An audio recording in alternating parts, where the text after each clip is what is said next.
अगर आप रेडियो सुनते हो तो देर इज़ नो वे कि आपने इनका नाम ना सुना हो। अगर आप विविध भारती सुनते हो स्पेशली, या आकाशवाणी, रेडियो सिलोन सुनते हो, उर्दू सर्विसेज, या बहुत सारी वैसी जो सर्विसेज होती थी जो बहुत सालों पहले शुरू हुई थी, बिकॉज इन्होंने 1, 2 या 3 नहीं पर 25,000 से भी ज़्यादा फरमाइश की है।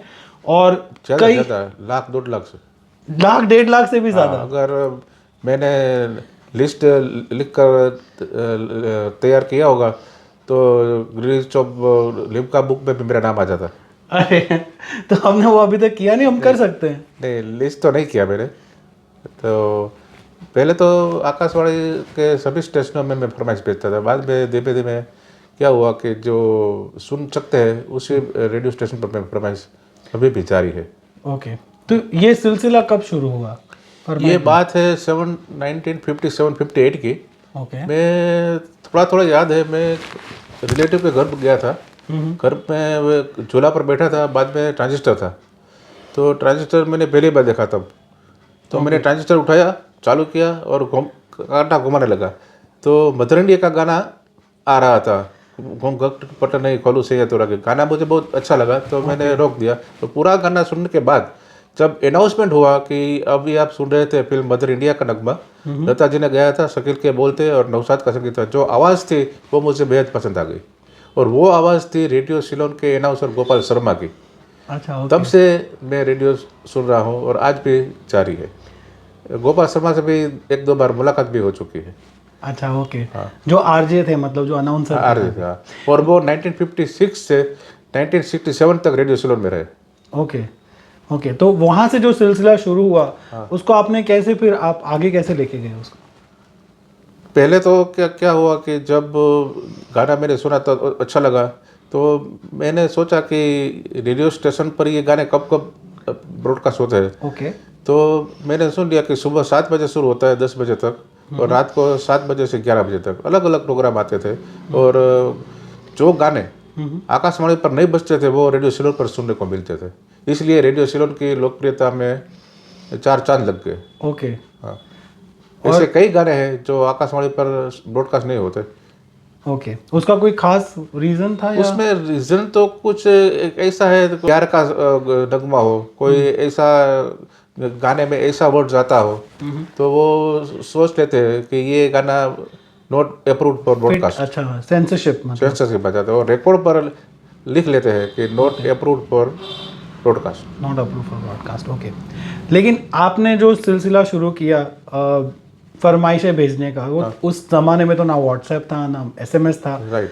तो किस तरीके से आप करते थे? वैसे रेडियो सिलोन और रेडियो तो मैं 57-58 से सुन रहा हूँ और लगातार सुनता आया हूँ, अभी भी सुनता हूँ। फरमाइश भेजना मैंने शुरू किया 1975 से। जो मेरा एक दोस्त है अहमदाबाद में, नाथुलाल कलाल, उसने लेटर लिखा, और वो लेटर में लिखा था कि आप भी फरमाइश भेजें रेडियो सिलोन पर। और 75 से मैंने फरमाइश भेजनी शुरू की, और सिलसिला वो अभी तक जारी है। ओके, अभी तो जारी है। इसका मतलब ये है कि अब तो क्या है कि फ़ोन पर भी बात हो सकती है, व्हाट्सएप में भी हो सकते हैं, ईमेल में हो सकते हैं, लेकिन जारी है। पर उसका मज़ा कुछ और ही था, जो लिख के भेजने का था। राइट। और हमने, मतलब मुझे तो पता है, मेरे खुद के पापा मुझे कहते हैं, और ये किस्से मैंने सुने, लेकिन आज आपको भी सुनाना चाहता हूँ खुद इन्हीं की ज़ुबानी, के आप इतने ज़्यादा पॉपुलर हो चुके थे एक टाइम पर कि जब आप कहीं गए थे आउट ऑफ राजकोट, राइट, तो लोगों ने आपको पहचान लिया जस्ट फर्स्ट नेम बेसिस पर। तो वो क्या वाकया था? बात ऐसी है कि 93 की बात है शायद। मैं और मेरी वाइफ आरती और सब दीव गए थे। ओके, और दीव में होटल में तो पहले ठहर गए, बाद में सोचा कि अभी टाइम है तो वीडियो में फिल्म देखें। तो तब लाइब्रेरी होती थी, और आप वहाँ जाते और जो फिल्म देखनी है वो आपको कैसेट मिल जाती थी। तो मैं गोवा में, सॉरी, दीव में गया और दुकान पर, और पूछा कि भी मैं एक फिल्म देखना चाहता हूँ, आपके पास है? वो शायद फिल्म टार्जन थी। ओके, हाँ, तो जो मालिक था वो बोला कि आपको मैं ऐसे नहीं दे सकता हूँ, आपको डिपॉजिट देनी पड़ेगी, आपको मैं पहचानता नहीं, तो मैं कैसे दे दूँ? अगर आप कैसेट या CD ले जाए और वापस नहीं भेजे तो क्या होगा? राइट। तो ऐसा कीजिए, आप अपना नाम बताइए। तो मैंने पहले मधुसूदन भट्ट बोला, तो मेरे फैमिली के पूरे नाम उसने बोल दिए कि आरती पूजा जासमीन प्रयागराज। क्या बात है, आपका नाम मधुसूदन भट्ट है, आपका नाम तो मैं रेडियो सिलोन पर, विविध भारती पर और कई स्टेशनों पर सुनता हूँ। तो आप ले जाइए, जितनी बार देखनी है उतनी बार देखिए, दूसरी अगर कैसेट चाहिए तो भी ले जाइए, मैं फी नहीं लूँगा आपकी। अच्छा, मतलब वहां तक लोग आपको इतना सुनते हैं कि उन्होंने आपको ऐसे ही दे दिया वो। और कई बार ऐसा भी हुआ कि आपकी जो नॉलेज है फिल्मों की और गानों की वो इतनी ज़्यादा है कि आपने जो बड़े बड़े होस्ट होते थे, आप जब शोज पे जाते थे, जैसे फिल्म दीवाने एक शो था जी टीवी पर, लोगों को पता होगा, तो शायद वहाँ पे भी कुछ हुआ था शेखर सुमन के साथ। हाँ, वो भी फिल्म दीवाने प्रोग्राम में मैंने हिस्सा लिया था। तो एक गीत में थोड़ी गड़बड़ हो गई, मैंने जवाब सच दिया तो उसने किया ये गलत है। तो थोड़ी आर्ग्यूमेंट तो हुई, लेकिन बाद में थोड़ा प्रोग्राम रुक कर वो रूम में गए और देख के आए नहीं आप सच है, तो गलती मेरी थी। सही कह रहे थे। अच्छा, और ये सारी चीज़ें विदाउट गूगल ना, मतलब ये इनके सारा मतलब यहाँ भरा हुआ सारा नॉलेज है, उसी से आता है। और आप कई सारे आपने ऑफ कोर्स फरमाइश तो किए ही है, लेकिन आप कलेक्शंस भी बहुत सारे आपने किए हैं और बहुत चीजें हैं। का कलेक्शन है, सीडी का कलेक्शन है, पेन ड्राइव का कलेक्शन है, और पुरानी बुक होती है कलाकारों की, संगीतकारों की, गीतकारों की, उसका भी मान लीजिए लाइब्रेरी है मेरे पास। Okay okay. नई बुक में पेपर में आती है कि ये बुक अभी निकली है, तो मैं परचेस कर लेता हूँ। ओके। और रिकॉर्ड्स पुराने जो भी नहीं, पुराने रिकॉर्ड्स भी, रिकॉर्ड के कई प्रकार है। रिकॉर्ड में 78 आरपीएम की आती है, 45 आरपीएम की आती है, 33 आरपीएम के, सब रिकॉर्ड मेरे पास है। इतना कलेक्शन ज़्यादा नहीं है, लेकिन कलेक्शन है मेरे पास। कलेक्शन है। और ये एंटीक्स हैं सारी? एंटीक है। और 73 में मैंने फिल्म्स का रेडियोग्राम लिया था, 73 की बात, 50 साल पहले की बात कर रहा हूँ। वो अभी भी मेरे पास है और अभी भी चालू कंडीशन में है। अभी मैं रिकॉर्ड सुनता हूँ। आप सुनते हैं? अभी सुनता हूँ। ओके।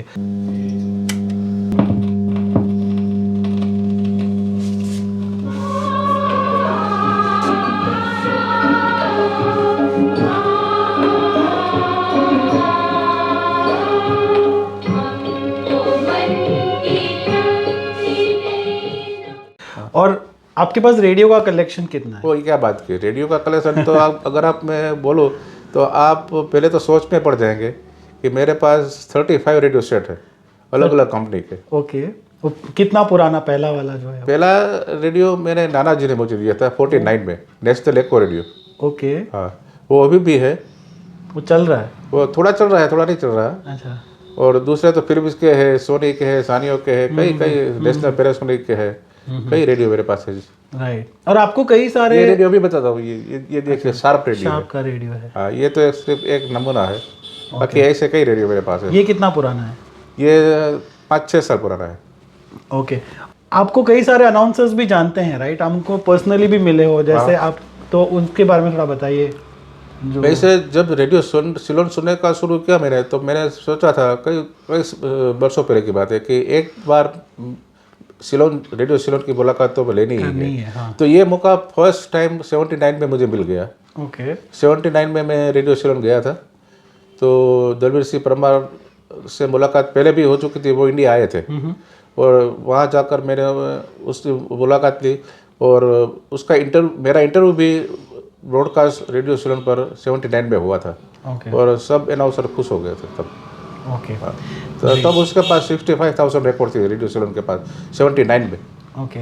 ये जो आपको बता रहे हैं, मैं क्योंकि I work for radio station, मैंने पिछले 6-8 साल रेडियो में काम किया है, इंडिया में भी, दुबई में भी, तो मैं आपको बता सकता हूँ कि पुराने ज़माने में रिकॉर्ड्स चेंज करके रेडियो बजता था, और आज के ज़माने में तो सब कुछ ऑटोमेटेड होता है। अगर रिकॉर्ड अटक जाती थी तो मैन्युअली किसी को निकाल के दूसरी रिकॉर्ड डालनी पड़ती थी। आज तो of course there is a system और सारा कंप्यूटराइज्ड है। फाइनली सर, लास्ट चीज़ हमें पूछनी है ये कि आज आप खुद एक रेडियो जॉकी बन चुके हो, मतलब एक अनाउंसर, जो आपका सपना था बहुत सालों से, राइट? तो हिट्स ऑफ बॉलीवुड करके एक शो आता है जो आप खुद प्रेजेंट करते हो, तो उसके बारे में बताइए। तो वो बात थी 2 साल पहले की। मैं HOB रेडियो सुन रहा था, तो अनाउंसमेंट ऐसा हुआ और गीत गलत बज गया। तो मैंने फ़ोन किया कि भाई आपने अनाउंसमेंट ये किया और गीत अलग बज रहा है, तो ये कैसे होगा। तो वहाँ के जो अनाउंसर थे उसने बताया कि अभी अभी नए नए आए हैं, वो उसको पता नहीं चलता, तो वो गलत अनाउंसमेंट कर देते हैं। तो आप क्या जानते हैं, आप अनाउंसमेंट कर सकते हैं। मैं हाँ, मैं कर सकता हूँ, तो आइए हमारे साथ। तो 2 साल से मैं HOB से जुड़ा हुआ हूँ, और हर मंगलवार 9:30 बजे और हर शुक्रवार को 9:30 बजे मैं अनाउंसमेंट करता हूँ। और सब अनाउंसर के साथ मैं भी जॉइंट हो गया, और श्रोताओं का नाम भी मैं ब्रॉडकास्ट करता हूँ गीत के साथ। और we are one of the listeners, मेरी पूरी फैमिली शो सुनती है और हम भी फरमाइश भेजते हैं, क्योंकि मेरे मम्मी पापा जो हैं ऑफ कोर्स इन्हीं के बहुत, पापा तो बहुत अच्छे दोस्त हैं। तो बचपन से हमने देखा है रेडियो, इसीलिए मैं रेडियो में काम भी करता हूँ और इसीलिए हमारे घर में रेडियो का बहुत ज़्यादा महत्व है। और इसी तरह बस आप रेडियो सुनते रहिए और हमें सुनाते रहिए। एक खास बात यह है कि बोलते फिल्म शुरू हुई 1931 से, और 31 से 40 का नॉलेज गीतों का बहुत कम है। 41 से 50 का 2-3% होगा, 51 से 55 का 20% होगा, और 55 से 85 तक 70-80%। कोई भी गीत आप पूछिए तो मैं बता दूंगा कि ये इस साल फिल्म रिलीज़ हुई। संगीतकार, गीतकार, प्रोड्यूसर, डायरेक्टर सब मुझे देखना नहीं पड़ता, सब by heart. By heart, right. Okay. और दूसरी बात यह है कि संगीत ऐसा है कि मैं कभी कभी घर पर, गुजराती में बैठक कहते हैं, सीढ़ी, संगीत की बैठक भी करता हूँ। सब म्यूजिक लवर्स घर में इकट्ठे होते हैं, 3-4 कलाक बैठते हैं, और सब अपने अपने मर्जी पर गाने भी गाते हैं। मैं भी गीत गाता हूँ। I am not a professional singer, but this is my hobby.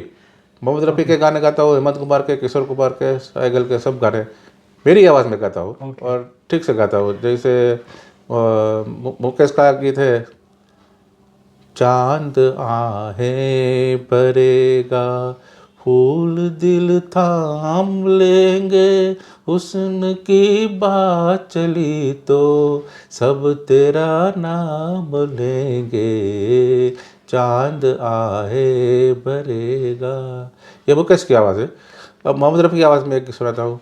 छू लेने दो नाजुक होठों को, कुछ और नहीं है जाम ये, कुदरत ने जो हमको बख्शा है, वो सबसे हंसी इनाम है ये, छू लेने दो नाजुक होठों को।